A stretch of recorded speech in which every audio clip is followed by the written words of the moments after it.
आजकल के लीडरों में एक आदमी मुझे बहुत पसंद आता है, वो है चंद्रशेखर रावण। किसी को गाली नहीं देता, अपनी बात करता है, सामान्य घर से उठा हुआ आदमी है। और हम तो भगवान से कहेंगे चंद्रशेखर रावण को ही पहला दलित प्रधानमंत्री बना दो, और फिर चंद्रशेखर रावण से मैं पर्सनली जाके कहूंगा कि भैया जातिवाद खत्म कर दो, ऑफिशियली खत्म कर दो, कानून बना के खत्म कर दो, ये दोबारा अपना सर ना उठा पाए। तिलक तराजू और तलवार, इनको मारो।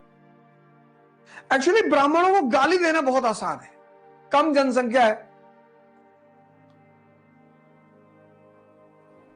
ज्यादा अचीवमेंट है।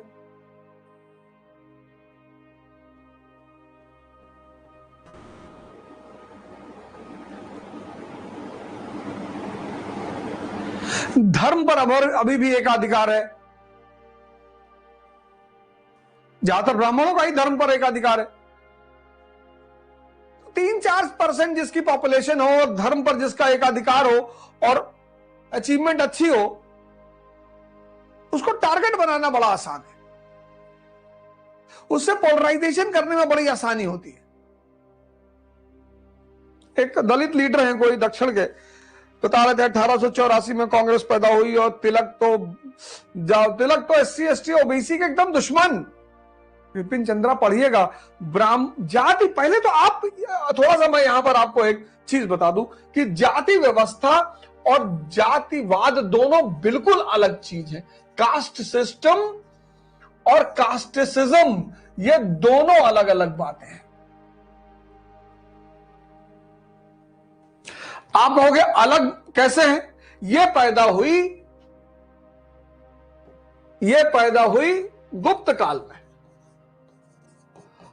और ये पैदा हुआ ब्रिटिश काल में।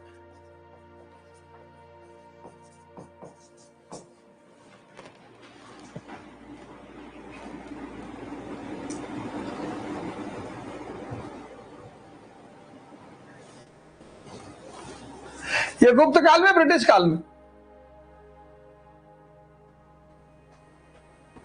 जाति व्यवस्था बड़ी जरूरी चीज ब्राह्मणों ने नहीं बनाई। जाति व्यवस्था, caste system, necessity is the mother of invention. आवश्यकता आविष्कार की जननी है। देख लो, ये देखो, ये वैदिक पीरियड, बुद्ध काल,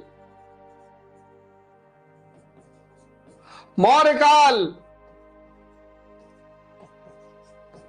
मौर्योत्तर, पोस्ट मौर्य, गुप्त पीरियड,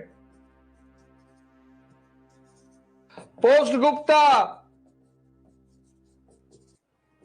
राजपूत पीरियड। यह मुद्रा अर्थव्यवस्था का काल है, मनी इकोनॉमी का काल है। पैसा है यहां, मनी इकोनॉमी। ये फ्यूडलिज्म का काल है, सामंतवाद। यहां से मुद्रा अर्थव्यवस्था का पतन शुरू हो रहा है। यहां पे मुद्रा अर्थव्यवस्था है ही नहीं। तो जब मुद्रा अर्थव्यवस्था यहां है ही नहीं, तो कार्य के बदले में सर्विस चार्ज कैसे दोगे? सेवा के बदले में सर्विस चार्ज। अब यहां अगर तुम्हें रिक्शा वाला एक जगह से दूसरी जगह ले जा रहा है, पैसा चलन में है ही नहीं, कैसे पेमेंट करोगे? ये देखो, ये तब यहां पे, ये जो सामंतवाद का काल है, यहां पे क्या हुआ? अब ये गांव है, मान लो प्रयागराज एक गांव है।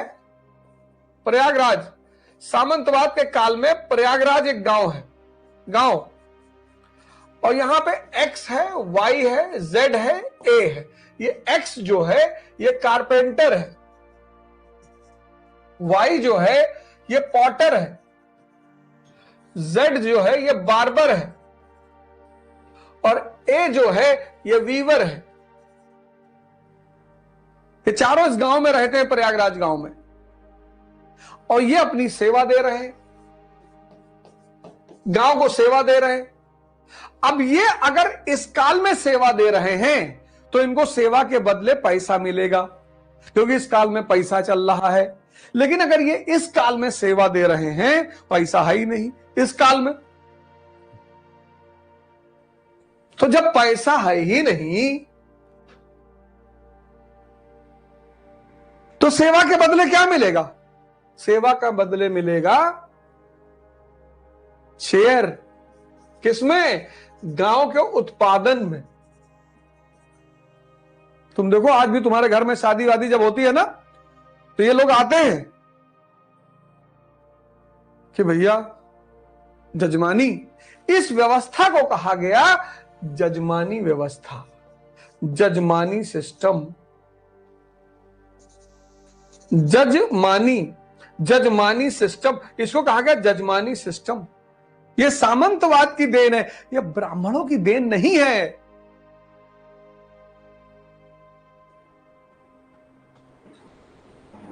ये देखो, ये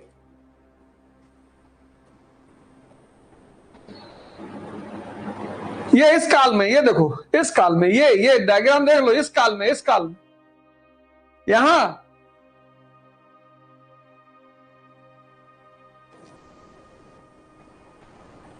तो कहा गया जजमानी। इसी ने आत्मनिर्भर गांवों को जन्म दिया, सेल्फ सफिशिएंट विलेज। लेकिन 2024 का चुनाव है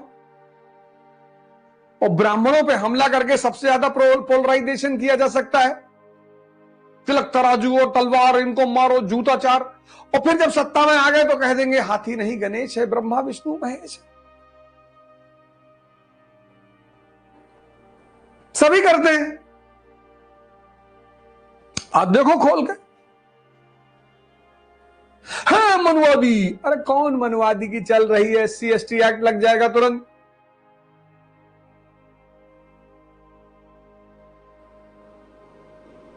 हमारे एक स्टूडेंट ने वीडियो बनाया, उसमें उसने कहा कि ब्राह्मणों को दान, मंदिर को अनुदान और मनुवादी को मतदान। ये देखो, ये पतंजलि ईश्वर को मानते ही नहीं। पतंजलि नास्तिक हैं।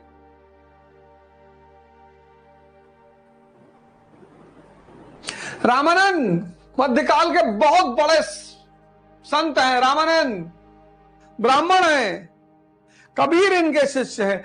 गुरु रविदास इनके शिष्य हैं। सब लोअर कास्ट इनके शिष्य हैं। कहां इन्होंने तेल डाला शूद्रों के कान में? ये देखो, लहड़ी महाशय ब्राह्मण है। इनका एक दलित शिष्य है, भगवान दास।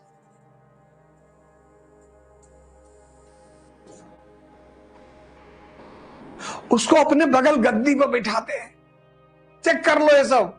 कहां इसके कान में तेल सीसा डाला खोलता हुआ? परमहंस, रामकृष्ण परमहंस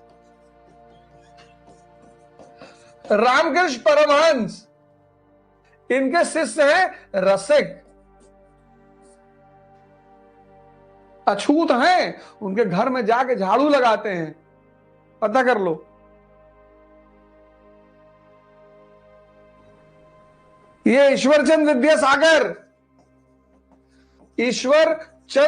विद्यासागर सरकारी नौकरी छोड़ के संस्कृत विद्यालय खोल रहे हैं दलितों के लिए। एनसीईआरटी में पढ़ लेना विपिन चंद्रा की।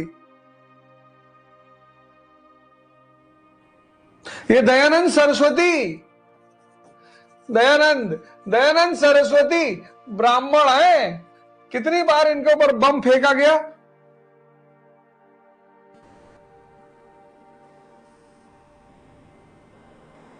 वो डॉक्टर अंबेडकर की टाइटल अंबा वाटकर उनके ब्राह्मण गुरु से आ रही है। पाखंड का विरोध करो, अंधविश्वास का विरोध करो। 24 का इलेक्शन आ रहा है और जैसे इलेक्शन खत्म होगा सब बंद। ये देखो, ये सब ब्राह्मण नहीं है। क्लब का अंगूठा मांग लिया, इनका भी नाम ले लो और न जाने कितने नाम लिखा दूं मैं।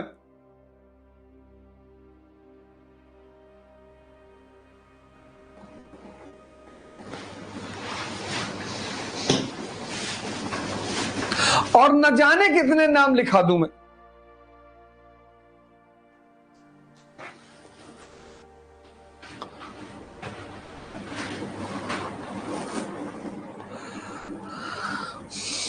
चंद्रशेखर आजाद कह रहे हैं कि हम ब्राह्मणों के लिए लड़ेंगे भैया, हमको ब्राह्मणों के लिए देश बनाना है भैया। अब हर तरह के लोग हर समाज में हैं।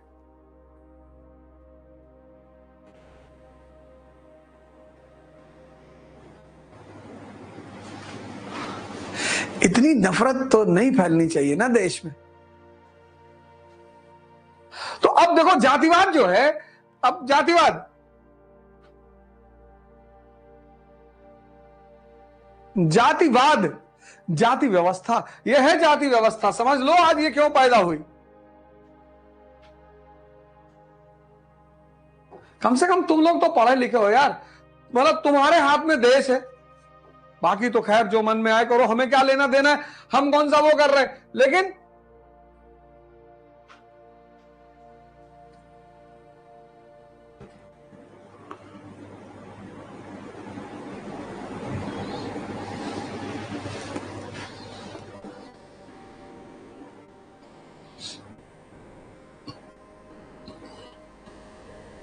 आजकल के लीडरों में एक आदमी मुझे बहुत पसंद आता है, वो है चंद्रशेखर रावण। स्पष्टता है उस आदमी में, किसी को गाली नहीं देता, अपनी बात करता है, सामान्य घर से उठा हुआ आदमी है। कहता है मेरी मां चारा काट के लाती थी, मेरे पिताजी स्कूल टीचर थे। टीचर शिक्षक का बेटा है। स्पष्टता है, ठीक है हक की लड़ाई लड़ेगा आदमी तो कुछ ना कुछ तो ताव दिखाएगा ही, लेकिन स्पष्टता है। और हम तो भगवान से कहेंगे चंद्रशेखर रावण को ही पहला दलित प्रधानमंत्री बना दो। और फिर चंद्रशेखर रावण से मैं पर्सनली जाके कहूंगा कि भैया जातिवाद खत्म कर दो यार, ऑफिशियली खत्म कर दो, कानून बना के खत्म कर दो कि ये दोबारा अपना सर ना उठा पाए। पर व्यक्तिगत तौर पर उन्होंने कहा है कि एक दिन आएगा जब हम लाल किले पे झंडा फहराएंगे। मैं भगवान से प्रार्थना कर रहा हूं कि वो फहराएं झंडा चंद्रशेखर रावण जी, और हमारी इस अपील को जब वो सुने प्रधानमंत्री बनने के बाद, तो इसको खत्म कर दे जातिवाद, कि ये भस्मासुर हमेशा के लिए खत्म हो जाए। उठो जवानों देश की वसुंधरा पुकारती, देश है पुकारता, पुकारती मां भारती। उठो यार, ताकतवर बनाओ अपने आप को, गाली दो हमको, कुछ तो करो।